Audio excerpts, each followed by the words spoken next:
If you need a professional email, I'm going to show you how to do this and unlock YouTube and Google Drive only with a Gmail account. The first step, which is the basics, is to open your browser. Then, once you have opened your browser, what I'm going to be doing here is to just type gmail.com into the URL that appears directly inside here. Once I've typed gmail.com, first, of course, it's going to be asking us to sign in to continue with Gmail. Now, in our case, what we wanted to do is to look out for this blue element that says create an account. Now, choose for my personal use unless you're starting a business. Enter your first and last name. You can choose for my child or for work or my business. Let's go for the personal use. Now that we are directly inside here, you wanted to type your first and your last name. Then hit for next. Now input your birthday and input your gender.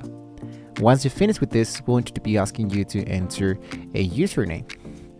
Now, if you used something, let's say for example, that is going to be really general, sometimes it appears that that username is taken. Try another. So you can try, for example, in my case, EasyTech5 or EasyTech10, whatever. So you choose the one that best suits for yourself and hit for next. Then you wanted to input an actual passcode. What I can strongly suggest to you, and what the Gmail sometimes suggests to you, is to enter more than 8 characters, 1 uppercut and 1 special character. Then once you finish with this element, what you wanted to do is to enter the element that says next.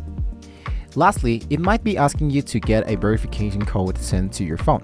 So you wanted to choose the country that you're currently living, choose the phone number, and go for the option that says next. Sometimes this is not available for a lot of users, so if this asks you, you must of course use a phone now.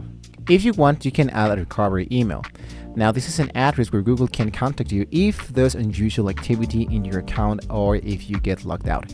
If you don't have an account recovery email from a friend, from a family member, you can go always from the option that says skipped. Just like that, it will be asking you to review your account information. If you're okay with this, then go for the option that says next. And then it's going to be asking you to check out the privacy and the terms of Google. So you wanted to go for the option that says I agree. And just like that, you're going to be having now access directly from your Gmail.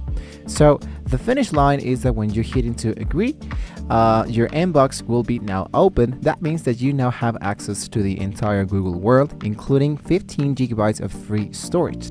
So welcome to Gmail. If this helped you get set up, hit the like button and subscribe to Tech Ease Daily for more quick internet tips. Thank you so much for watching, guys. Hopefully we can all see you well next time.